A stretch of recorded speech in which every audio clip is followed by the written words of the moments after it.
Well, President Joe Biden is scheduled to meet with Israeli Prime Minister Benjamin Netanyahu today. The prime minister struck a defiant tone while addressing Congress yesterday and vowed not to back down from Hamas.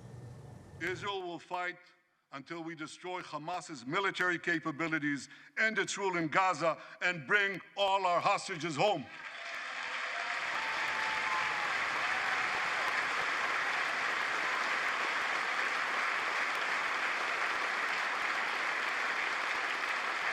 That's what total victory means, and we will settle for nothing less. So 5,000 protesters gathered outside the Capitol to condemn the war. There were even some lawmakers inside the Capitol who did the same. Joining us this morning with reaction to that speech, New Jersey Congressman Josh Gottheimer. So good morning to you, Congressman. Thanks for being here. See ya. Good to see you, as always. And before we get to the Prime Minister's speech to Congress yesterday, I want to get your thoughts on what we saw play out last night, and that was President Biden's address to the nation. Your thoughts? Deeply patriotic. I mean, you not only heard President Biden talk about the great accomplishments over the last years, from everything from gun safety to infrastructure, supporting our veterans, but also the fact is that he's doing what's best for the country and standing aside. And obviously with Vice President Kamala Harris now needing to be our nominee, you see that the handoff and doing it for the good of the country and for the good of democracy. So nothing but deep respect.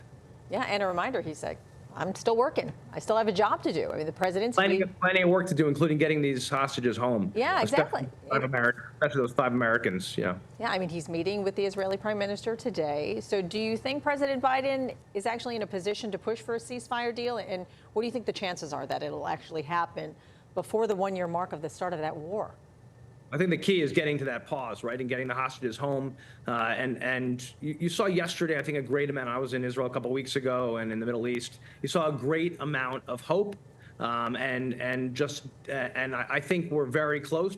And I was with hostage families yesterday and the day before, and we all feel the same way. We must do everything we can to get the hostages home now. You know, Hamas and the other proxies from Iran continue to attack Israel and attack the United States in our interest, right? The Houthis continuing to fire missiles at America and our service members and other proxies in the region. So this is a fight of democracy versus terror, not just against Israel, but against the United States. So that's what was talked about yesterday. There's a lot on the line here.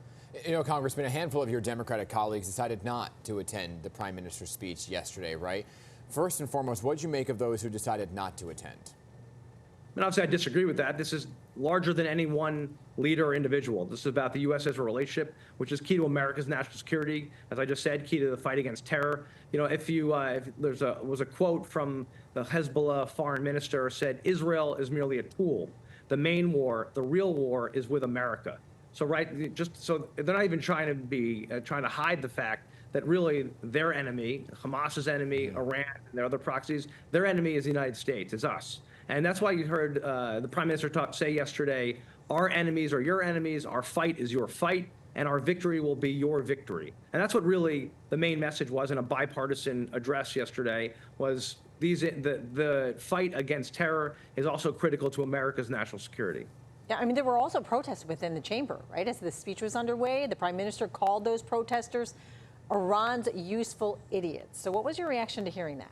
I don't know if you saw the protesters, which were despicable, by Union Station just a few blocks away, burning the American flag, putting up the Hamas flag, saying Hamas is coming. I mean, you know, what do I think? I think that was disgusting to do anything to support terror, right? This is you know, there's one thing about speech. There's another thing about us supporting our enemies and terrorists and burning the American flag. Yeah, but some of your colleagues were even holding up signs inside the chamber. One of them said guilty of genocide.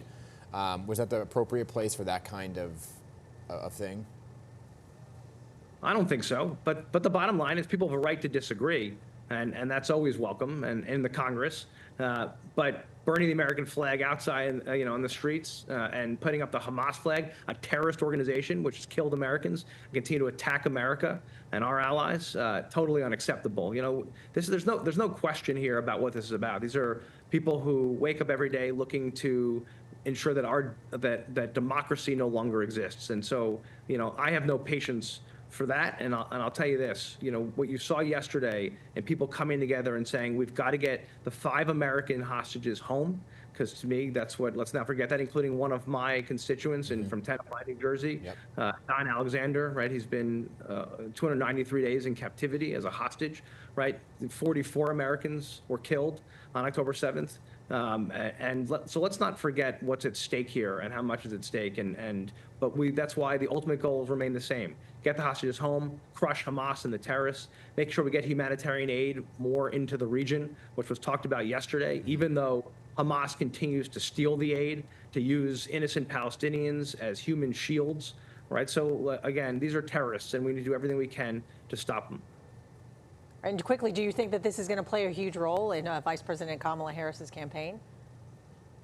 I think, the fight against terror and America's national security is always an important role. And I think we need to also do everything we can to make life more affordable at home. And whether that's you're talking about housing or health care or groceries, do everything we can to protect choice and reproductive freedom, which is, I believe something on everyone's mind. Yeah. So, I mean, there are a lot of issues at play in this election and our democracy at play. So, I think the stakes couldn't be higher. I'm very excited about the vice president being in our new nominee, and we've got a lot of work ahead. All right, Congressman Josh Gottheimer, we're going to leave it there. Appreciate you making the time for us this morning. Thanks. Good to see you.